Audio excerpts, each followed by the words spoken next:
She found the letters on a Tuesday, not hidden beneath floorboards, nor tucked within the spine of a hollowed Bible.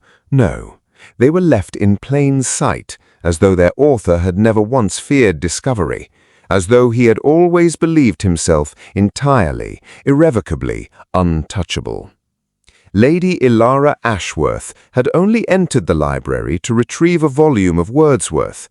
She had only crossed to the far escritoire because the morning light fell so beautifully across its mahogany surface, and she had thought, foolishly, tenderly, that she might sit in the warmth of it and read until her betrothed returned from his morning ride. But the bundle of letters was there, tied in a crimson ribbon, addressed in a hand she did not recognize, to His Grace the Duke of Wrentham, her Duke, her Edmund. And the first line she read, the very first line, before she could stop herself, before propriety could snatch the parchment from her trembling fingers, changed everything. You promised me, Edmund, that she would never know. You swore upon what little soul you possess that I would be kept and she would be used. Do not now lose your nerve. But before we go any further into Elara's darkest moment, if you are new to this channel, welcome to the Duke's Lost Letters. We tell the stories they tried to bury, the scandals the tongue whispered about only behind closed doors, and the women who refused to be silenced. Please take a moment right now to like this story and subscribe to the channel. It costs you nothing and it means everything. Every subscription tells us to keep going, to keep unearthing these extraordinary tales. Now, back to Lady Elara and the letters that would unravel her entire world. She had met Edmund Voss, the 5th Duke of Wrentham, at the Ashworth summer ball, precisely 14 months prior. He had arrived late, fashionably so, as powerful men often do, and the candlelight in the grand hall had seemed to lean toward him, as flame always leans toward the thing most likely to consume it. He was tall, uncommonly so, with dark eyes the color of deep water in winter, and a mouth that curved always as though he were privy to a jest no one else had been invited to hear.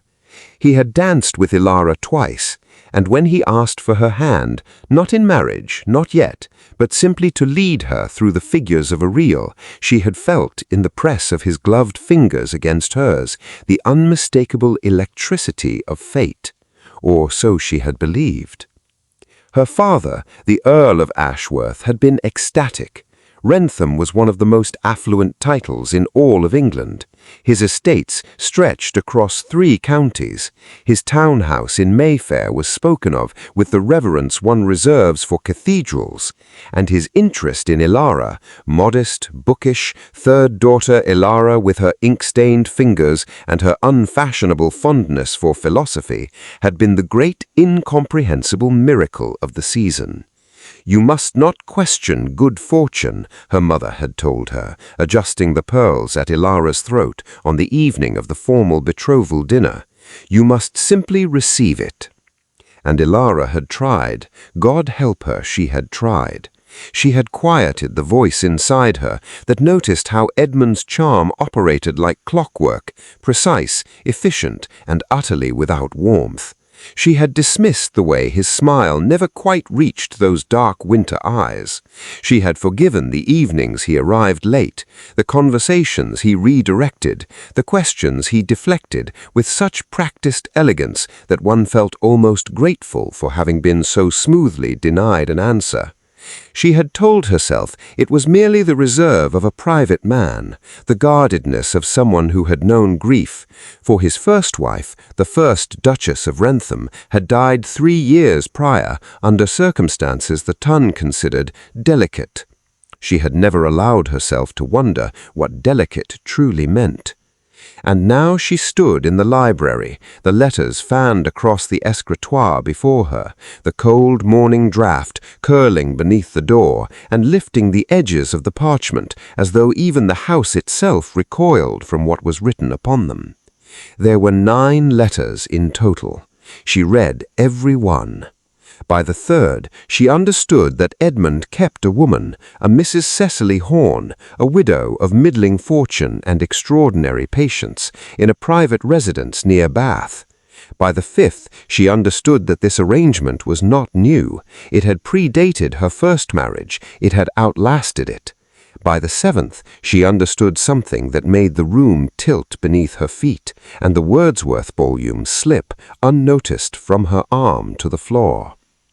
She asked me again last night about Rosalind, about how she died.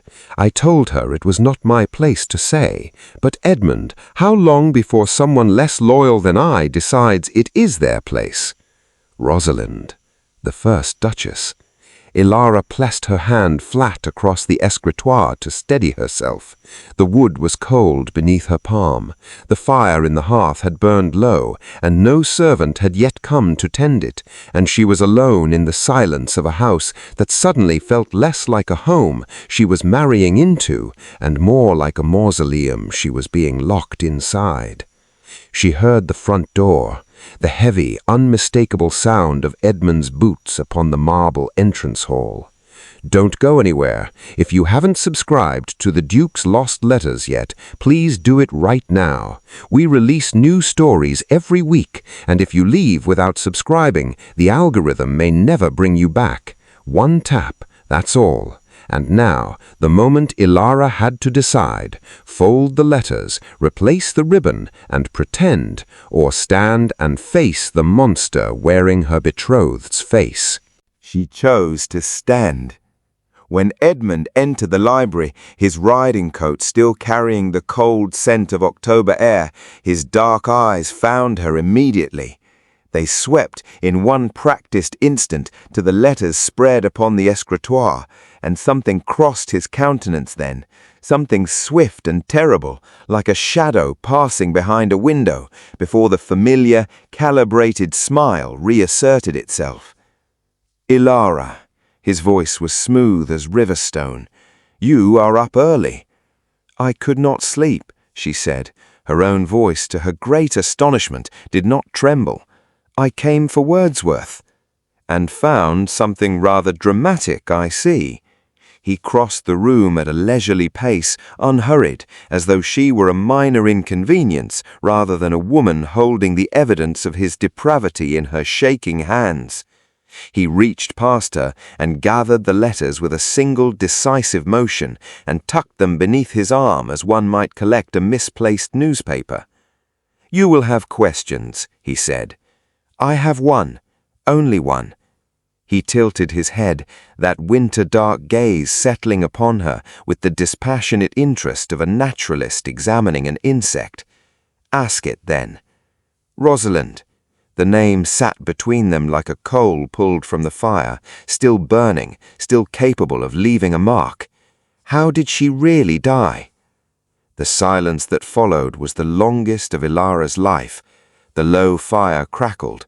Somewhere in the hall beyond, a clock measured out the seconds with mechanical indifference. And then Edmund smiled, not his practiced smile, something older, colder. "She made the same mistake you are making now," he said quietly. "She stopped being grateful." Elara looked at him, truly looked, perhaps for the first time, and saw with crystalline, devastating clarity the absence of everything she had imagined was there. No tenderness, no private grief, no guarded warmth waiting to be coaxed forth by a patient and devoted wife. Nothing, simply nothing. She reached behind her, where she had kept her hand pressed to the escritoire, and she lifted the one letter she had already folded and tucked within her sleeve before he entered the room.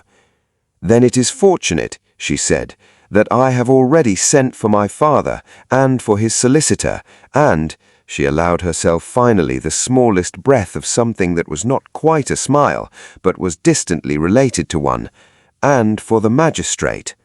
The colour left his face. "The betrothal," she continued, stepping around him toward the door with the unhurried dignity of a woman who had just remembered exactly who she was, "is dissolved, and I suspect, Your Grace, that your freedom will dissolve shortly thereafter." She walked out of that library and into the pale October morning, the cold air sharp against her cheeks, the letter pressed warm against her heart.